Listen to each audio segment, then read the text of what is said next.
తండ్రి కుమార పరిశుద్ధాత్మ నామములో క్రైస్తవ సంఘ కాపరులకి క్రైస్తవ లోకానికి నా హృదయపూర్వక వందనాలు.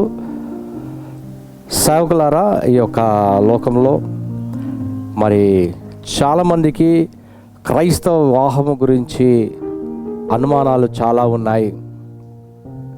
చాలామంది అంటుంటారు ఏమనంటే, ఇది కలెక్టర్ గారు ఈ యొక్క మ్యారేజ్ లైసెన్స్లు ఇవ్వాలి, లేదా గవర్నర్ గారు ఇవ్వాలి అని చెప్తూ ఉంటారు చాలామంది.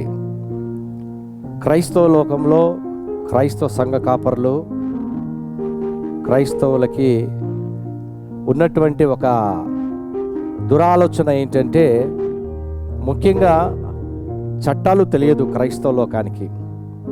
చట్టాలు తెలిసినటువంటి వారు కూడా దీని గురించి ఎవరు చెప్పరు, ఎందుకంటే వాళ్ళకి అంత అవసరత లేదు. ఈ భారతదేశంలో బ్రిటిష్ పరిపాలనకి ముందుగానే బ్రిటిషర్స్ మన దేశానికి క్రైస్తవులుగా వచ్చి మరి ఇక్కడ ఈ చట్టాలను ఏ రకంగా చేయడానికి వారు చట్టాలకు సంబంధించినటువంటి చట్టాలు చేసే సమయంలో డాక్టర్ అంబేద్కర్ గారికి సూచనలు ఇవ్వటము, క్రైస్తవులు మరి ఆ చట్టాలు రాసే సమయంలో ఉన్నారో లేదో మనం స్పష్టంగా అయితే చెప్పలేము. కానీ ఈ చట్టాలు రాసే సమయంలో 40 మంది ఉన్నారు. ఈ 40 మందిలో కూడా నాకు తెలిసి ఎవరు కూడా క్రైస్తవులు ఉండి ఉండకపోవచ్చని నేను నమ్ముచున్నాను. అయినప్పటికీ మరి హిందువుడైనటువంటి బాబా అంబేద్కర్ గారు ఇంగ్లాండ్లో చదువుకున్నారు. అదే విధముగా డాక్టర్ అంబేద్కర్ గారు క్రైస్తవులు అంటే ఎలా ఉంటారు, బ్రిటిషర్స్ టైం కంటే ముందుగానే మరి వారు బారిస్టర్ చదివారు. వారికి క్రైస్తవ లోకం గురించి బహుగా తెలుసు. మరి హిందువుడైనటువంటి భారతీయ సంస్కృతికి సంబంధించినటువంటి బాహుగా చదువుకున్నటువంటి ఒక మహనీయుడు.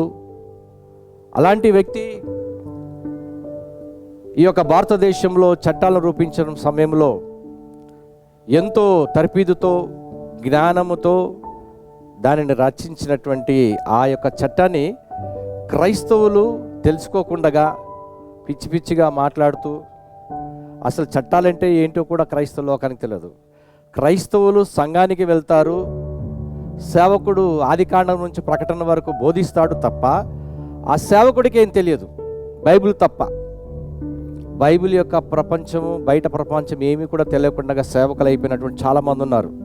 కేవలము ఇండిపెండెంట్ సంఘాలలో మాత్రమే కాదు, మెయిన్ లైన్ డినామినేషన్లో ఇంకా ఎక్కువగా ఉన్నారు.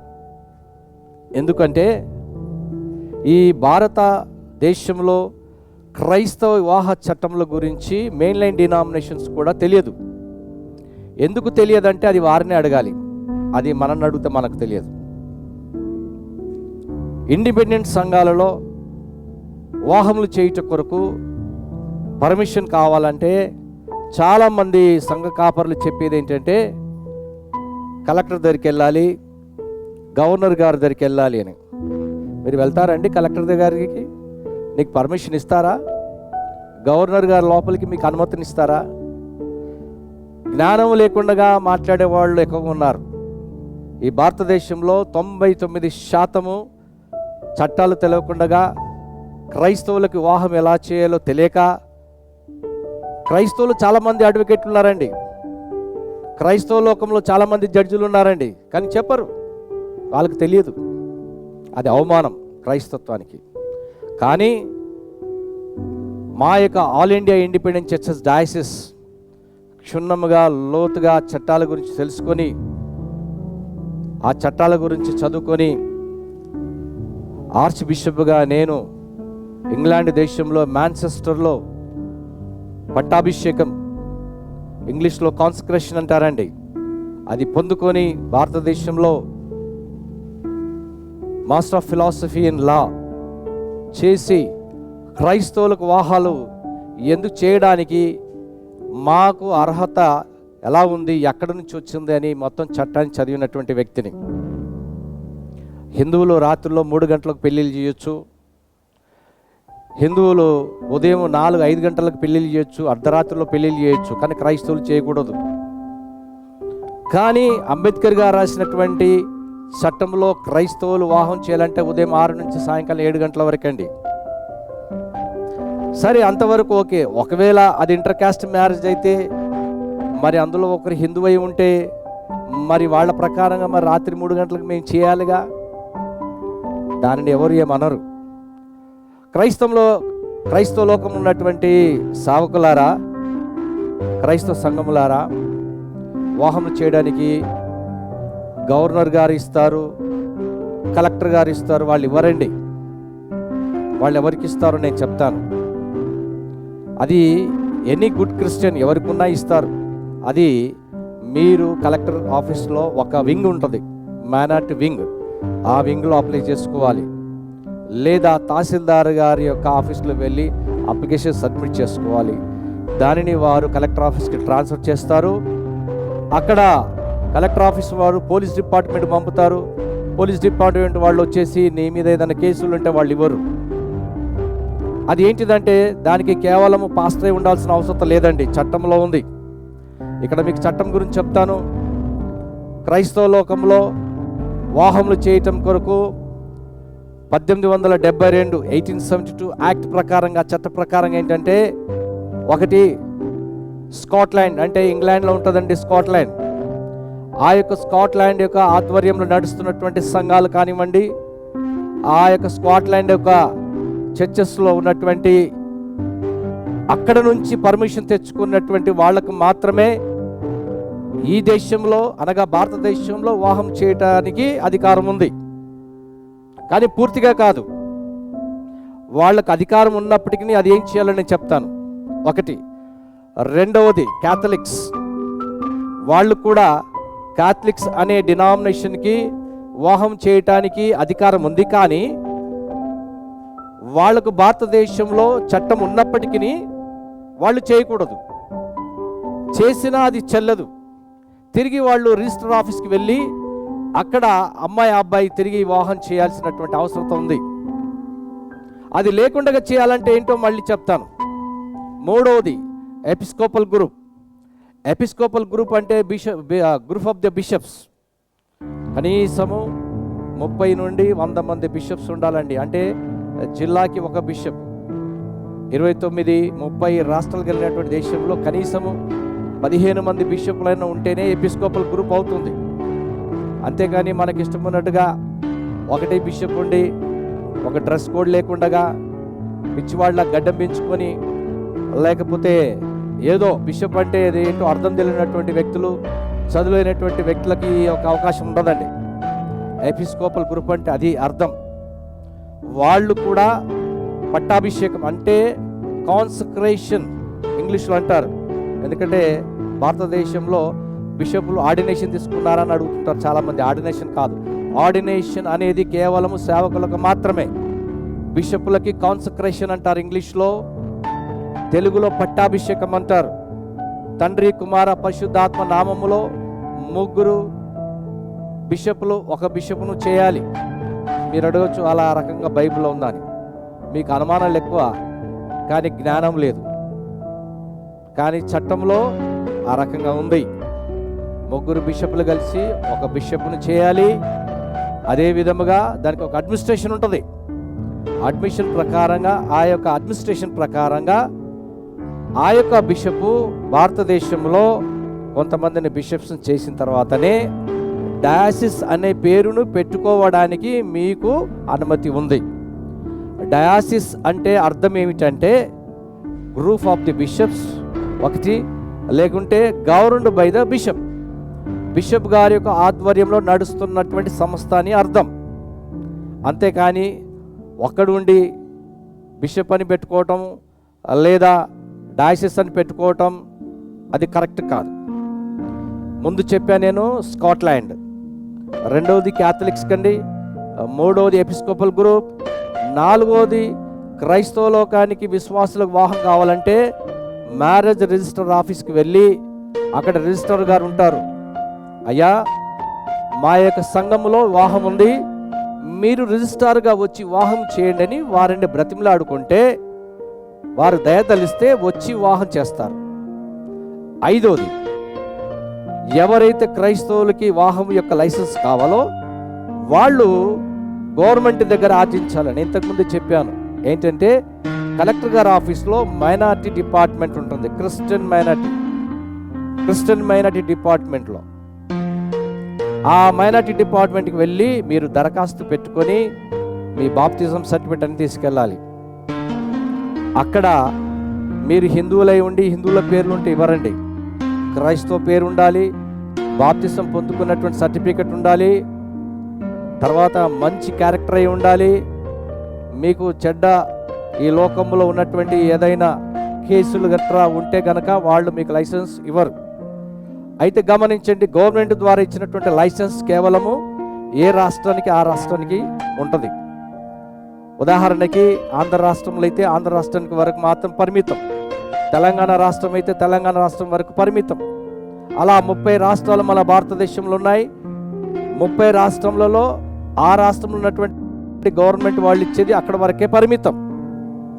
అయితే ఈ 2 రాష్ట్రాలు విడిపోకముందు చాలామంది రిజిస్ట్రార్లు ఉన్నారు. ఆ రిజిస్ట్రార్లు ఇప్పుడు తెలంగాణ రాష్ట్రంలో విడిపోయిన తర్వాత తెలంగాణ వాళ్ళు చేయడానికి అధికారం అండి. చాలామంది ఏం చేస్తుంటే ఆంధ్రలో చేస్తున్నారు, ఆంధ్ర వాళ్ళు తెలంగాణ చేస్తున్నారు. ఒకవేళ అలాంటిది ఎక్కడైనా పొరపాటున చేసి ఉన్నట్లయితే మీరు చట్టానికి లోబడనట్టే, మీరు శిక్షకు అర్హులవుతారు. అంటే శిక్ష మీ పైన పడుతుంది. మరి చాలామంది రిజిస్ట్రార్స్ ఏంటంటే ఈ డయాసిస్లు చాలా వచ్చేసాయి, చాలామంది సర్టిఫికేట్లు అమ్మేస్తున్నారు అని వారి గోల వారిది. అది వాస్తవం కూడా. ఈ యొక్క డయాసిస్లో చాలామంది ఏం చేస్తున్నారంటే బోగస్ డయాసిస్ అంటుంటారు.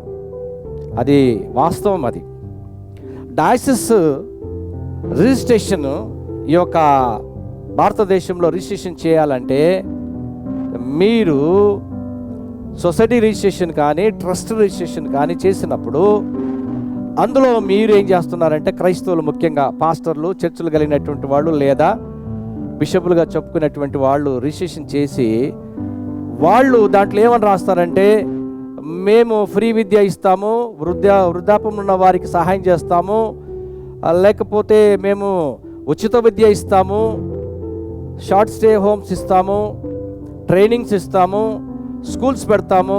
ఆ చివరిలో పెడతారు ఏమనంటే ట్రాక్స్ పంచుతాము, చర్చిలు కడతాము, మేము సువార్త బోధిస్తామని లాస్ట్లో పెడతారు. ఆ సొసైటీ దానిని ఏమంటారంటే నాన్ గవర్నమెంటల్ ఆర్గనైజేషన్ అంటారు ఇంగ్లీష్లో, తెలుగులో స్వచ్ఛంద సేవా సంస్థలు అంటారు. అలా ఉంటే ఎన్జిఓస్కి FCRA, ATG, QLA ఇవన్నీ ఇస్తారు. కానీ ఈ ఎన్జిఓస్ మ్యారేజ్ లైసెన్స్ ఇవ్వడానికి కానీ బిబ్లికల్ సర్టిఫికేట్ ఇవ్వడానికి అర్హులు కాదు. ఎందుకు కాదు అంటే ఈ యొక్క సొసైటీ యాక్ట్, ట్రస్ట్ యాక్ట్లో ఒక చట్టం ఉందండి. అదేంటంటే ఎవరైతే సొసైటీ యాక్ట్ చేస్తారో, ఎవరైతే చట్టం గురించి వాళ్ళు రిజిస్ట్రేషన్ చేసుకుంటారో, స్వచ్ఛంద కార్యక్రమం చేస్తారో, మతపరమైనటువంటి కార్యక్రమములు చేయకూడదు. ఇది స్పష్టంగా చట్టంలో ఉంది, తెలుసుకోవాలి క్రైస్తవులు. అది పక్కన పెడతారు లేదా అది కంటిన్యూ చేస్తారు. ఇక్కడ కొంతమంది దాంతోపాటు బైబిల్ కాలేజ్ అని పెట్టేస్తున్నారు, మ్యారేజ్ లైసెన్స్లు ఇచ్చేస్తున్నారు, బిబ్లికాలజీ సర్టిఫికెట్స్ ఇచ్చేస్తున్నారు. కానీ ఇప్పుడున్నది బీజేపీ ప్రభుత్వం. వాళ్ళ దృష్టికి కనుక వెళ్తే అప్పుడు ఏమవుతుందో మీరు తప్పకుండా బాగా రుచి చూస్తారు. ఆ కష్టం ఏంటిదో మీకు తెలిసి వస్తుంది. అయితే సేవకులారా, క్రైస్తవ లోకంలో ఉన్నటువంటి నాయకులారా, మీకు నేను చెప్పేది ఏంటంటే మ్యారేజ్ లైసెన్స్ ఇవ్వడానికి హద్దులు ఉన్నాయండి. చాలామందికి తెలియదు. ఈ భారతదేశంలో మెయిన్ లైన్ డినామినేషన్స్కే తెలియదు, ఇంకా మీకేం తెలుస్తుంది?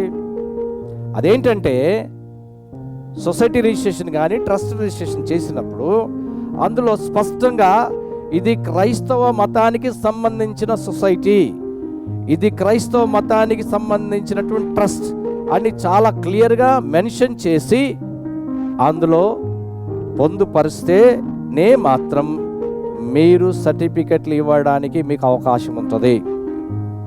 అప్పుడే రాదండి. అంటే సొసైటీ రిజిస్ట్రేషన్ చేసినంత మాత్రమే సర్టిఫికెట్లు ఇవ్వాలని అది తప్పది, అది ఇవ్వడానికి లేదు. దానికి ఏం చేయాలంటే మీరు మతపరమైనది మాత్రమే, క్రైస్తవ మతపరమైనది మాత్రమే రాసిన తర్వాత, అది వచ్చిన తర్వాత ఢిల్లీకి వెళ్ళి ఢిల్లీలో మళ్ళీ హోమ్ డిపార్ట్మెంట్ ఉంటుంది. హోమ్ డిపార్ట్మెంట్లో మళ్ళీ అక్కడ మీరు దాని గురించి మీరు ఆర్జించాలి. మేము ఈ రకమైన మతపరమైనటువంటి వాటిని మేము చేస్తున్నాము కాబట్టి మీరు మాకు అనుమతినివ్వండి అని అక్కడి నుంచి ఒకటి తీసుకోవాలి. హోమ్ డిపార్ట్మెంట్ ఢిల్లీలో ఉంటుందండి. అక్కడి నుంచి తీసుకొని వచ్చిన తర్వాత అది తీసుకురావడానికి ముందుగా ఒక బిషప్ ఉంటారు. వచ్చిన తర్వాత గ్రూప్ ఆఫ్ ద బిషప్స్ చేయాలి. వచ్చిన వెంటనే ఇంకా డబ్బులు వస్తాయని చెప్పేసి చేసావా నీ మీద కఠినమైన శిక్ష ఉంటుంది. సేవకులారా, ఇది చాలా లెంతీ ప్రాసెస్.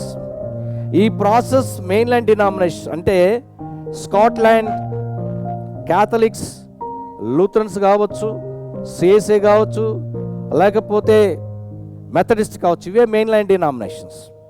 మిగతా అన్నీ ఇండిపెండెంట్ అండి.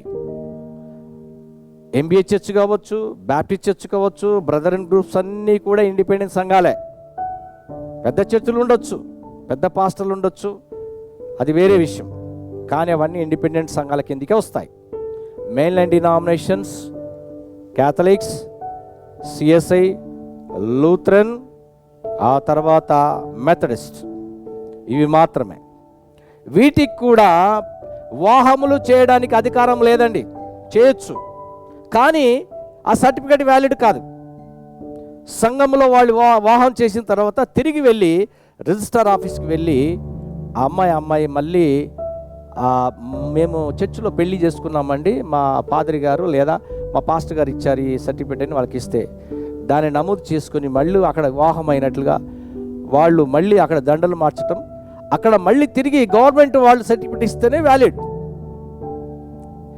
ఇవన్నీ కూడా మెయిన్లైన్ డినామినేషన్స్కు తెలియదు. ఎందుకు తెలియదంటే వాళ్ళకి అంత అవసరత లేదు. నశించిపోయేది ఎవరంటే క్రైస్తవులు, విశ్వాసులు. వాళ్ళకి ఎంత చెప్పినా అర్థం కాదు. వాళ్ళకంతా పెద్ద పెద్ద సంఘాలు ఉన్నాయి, పెద్ద పెద్ద సేవకులు, పెద్ద పెద్ద బిషప్స్ ఉన్నారు కాబట్టి అది మాత్రమే చాలు అనుకుంటారు. కానీ చిన్న సంఘాల గురించి ఆలోచించి ఫ్రీ లైన్ చర్చెస్, ఎవరిపైన ఆధారపడకుండా జీవిస్తున్నటువంటి సంఘాలకి మా యొక్క all India independent church diocese పరిశుద్ధాత్మ దేవుని చేత ప్రేరేపణ కలిగిన తర్వాత 2006లో మేము ఈ యొక్క డయాసిస్ స్థాపించి సెంట్రల్ గవర్నమెంట్, స్టేట్ గవర్నమెంట్ క్లియర్గా అన్నాం, ఇది మతపరమైనటువంటి సంస్థ, క్రైస్తవ మతపరమైనది. అంటే మేము బిబ్లికల్ సర్టిఫికెట్స్ ఇస్తాము, ట్రైనింగ్స్ ఇస్తాము, మందిరాలు కడతాము, మేము బైబిల్ డిస్ట్రిబ్యూషన్ చేస్తాము, మాకు హక్కు ఉంది. అదేవిధంగా మేము చట్ట ప్రకారంగా 1872 అంబేద్కర్ రాసినటువంటి చట్ట ప్రకారంగా వివాహములు చేయట కొరకు మేమే కాదు, మా యొక్క ఇండిపెండెంట్ సంఘాలకు మేము ఇవ్వడానికి మాకు అధికారం ఢిల్లీ నుంచి తీసుకొని వచ్చి ఈ యొక్క 2021 వరకు 25,000 సంఘాలు మా యొక్క డయాసిస్లు ఉన్నాయండి. సేవకులారా మరి 25,000 సంఘాలు స్థాపించడానికి ఈ భారతదేశంలోని అనేకమైనటువంటి రాష్ట్రాలకు వెళ్ళి వాళ్ళకు తెలియపరిచి మేము వివాహం చేయట కొరకు వాళ్ళకు తరపీది ఏ రకంగా ఇవ్వాలి, డ్రెస్ కోడ్ ఉండాలి, చట్టంలో ఉంది. డ్రెస్ కోడ్ లేకుండా సూటు బూటు వేసుకొని ఇచ్చేది కాదు. వివాహము అన్ని విషయంలో ఘనమైనది. సేవకుడు కూడా ఘనత వహించి ఘనత కలిగి ఉండాలి, ఆ పెద్దతనం ఉండాలి, హుందాతనం ఉండాలి. అంతేగాని టై బూట్లు, సూట్ బూట్లు వేసుకొని అబ్బాయి కంటే అందంగా ఉండేలాగా ఇచ్చేది పెళ్ళి కాదు. స్పష్టంగా తెలుసుకోవాలి. క్రైస్తవులు చాలామంది గవర్నమెంట్ లైసెన్స్ తీసుకున్న వాళ్ళు సూటు బూట్ వేసుకొని అబ్బాయి కంటే అందంగా ఉండాలని ప్రయత్నం చేసే సేవకులు కోకొల్లలుగా ఉన్నారు. నువ్వు సేవకుడు కాదు, నేను చెప్పగలుగుతాను. ఎందుకంటే సేవకుడు అనేవాడు నిర్గమకాండం 28వ అధ్యాయంలో ఏ రకమైన ఏ రకమైనటువంటి దుస్తులు వేసుకోవాలో యెహోవా దేవుడు స్పష్టంగా మోషేకు ఆజ్ఞనిచ్చాడు. అది చదువుకోండి. 28వ అధ్యాయం నిర్గమకాండంలో ఉంది. కొంతమంది సోంబేర్లు చెప్తుంటారు ఏమనంటే అది పాత నిబంధన అండి.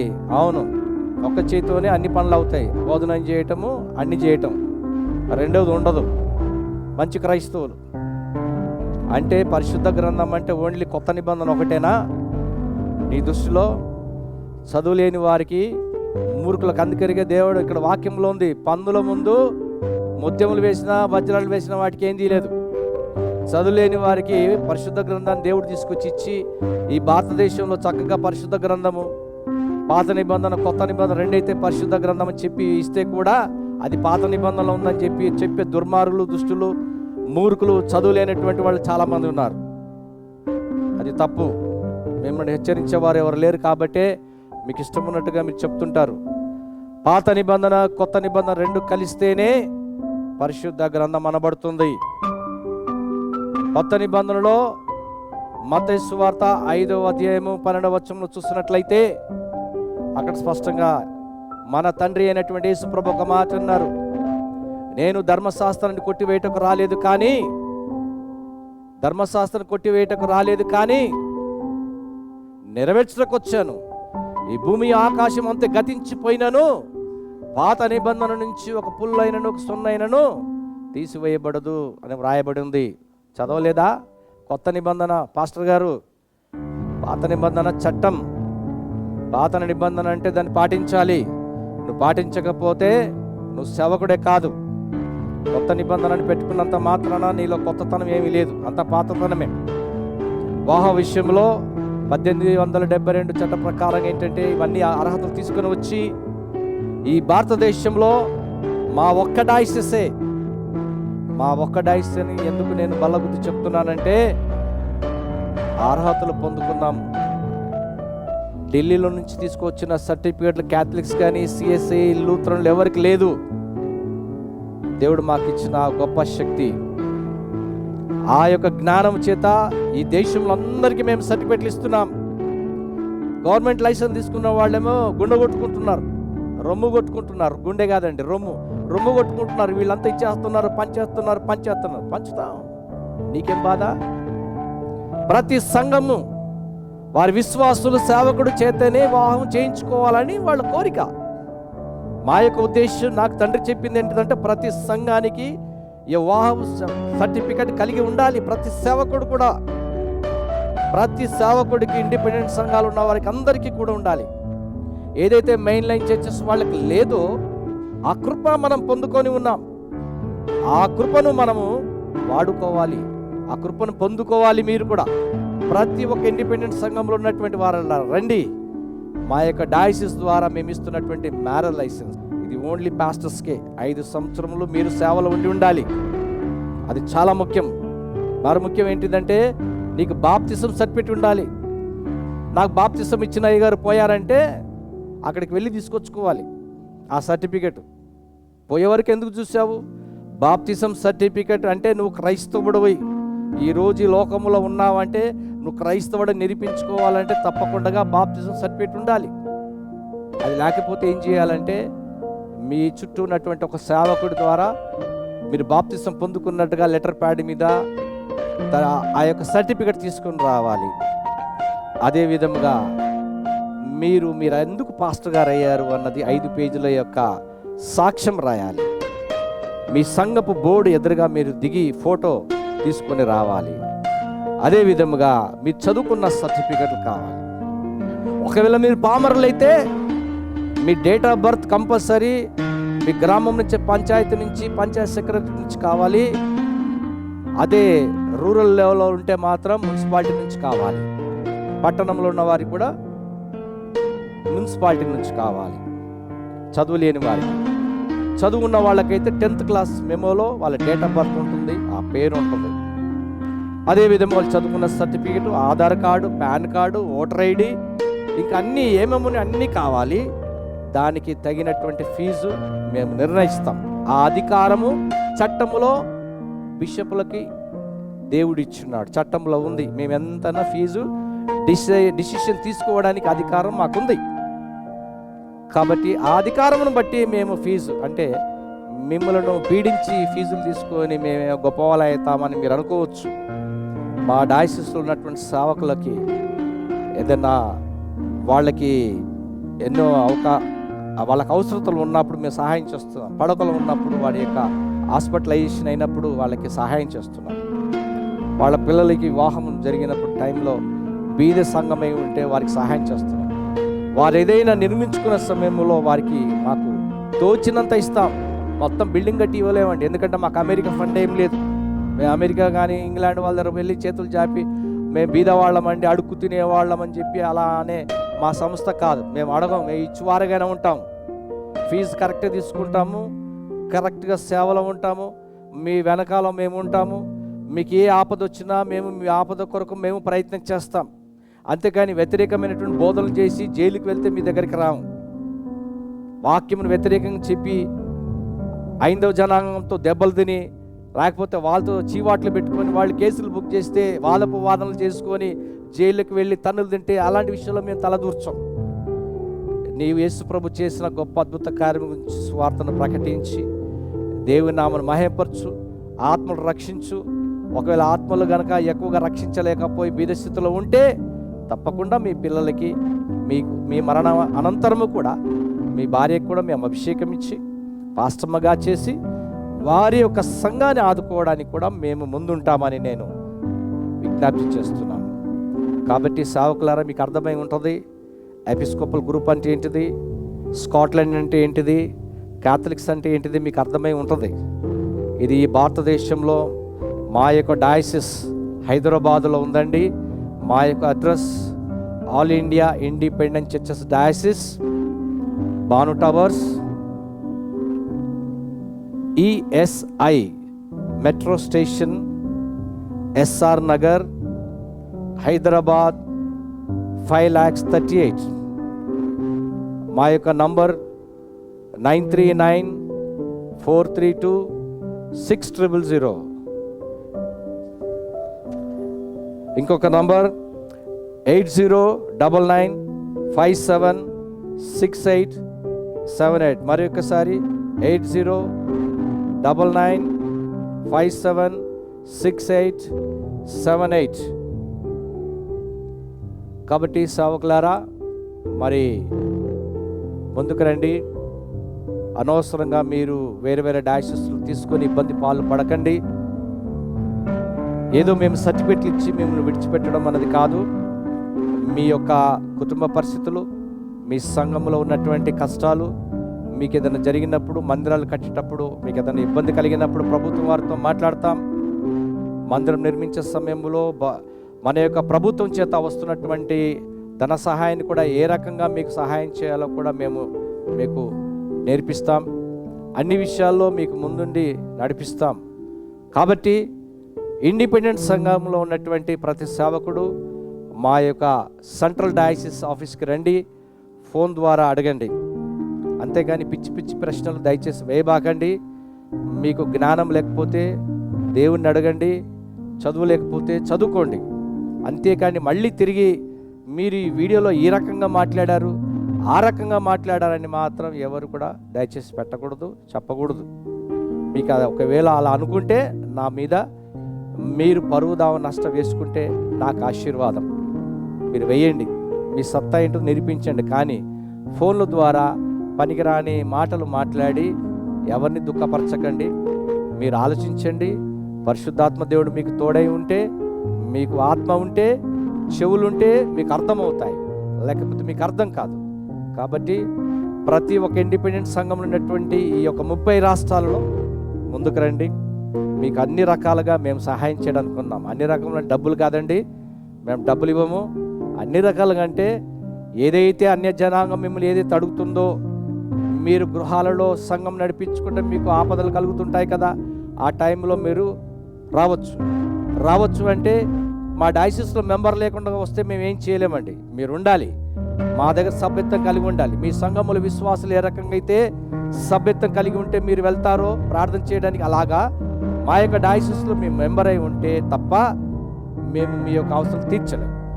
కాబట్టి ఈ యొక్క యూట్యూబ్ ద్వారా మీరు మెసేజ్ విన్న ప్రతి ఒక్క క్రైస్తవులు, ముఖ్యంగా సంఘ కాపరులు, ఇండిపెండెంట్ సంఘ కాపరులు మాత్రమే దయచేసి ముందుకు రండి. మీరు ఎప్పుడైనా సంప్రదించండి. మీకు ఏ ఒక బిబ్లికల్ సర్టిఫికేట్ కావాలన్నా, వాహములు మేము ఇచ్చే వాహము ఇంటర్నేషనల్ లెవెల్లో మీరు పెళ్ళిళ్ళు చేయొచ్చు.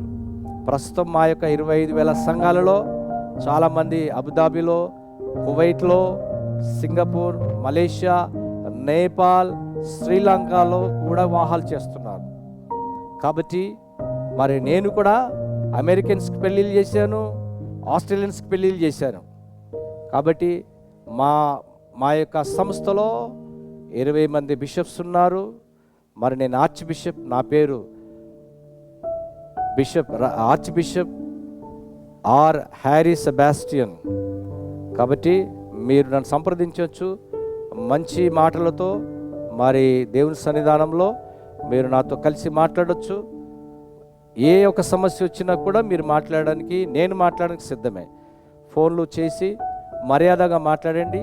ఫోన్లో మాట్లాడే సమయంలో బ్రదర్ అని సంబోధించకూడదు, గుర్తుపెట్టుకోవాలి.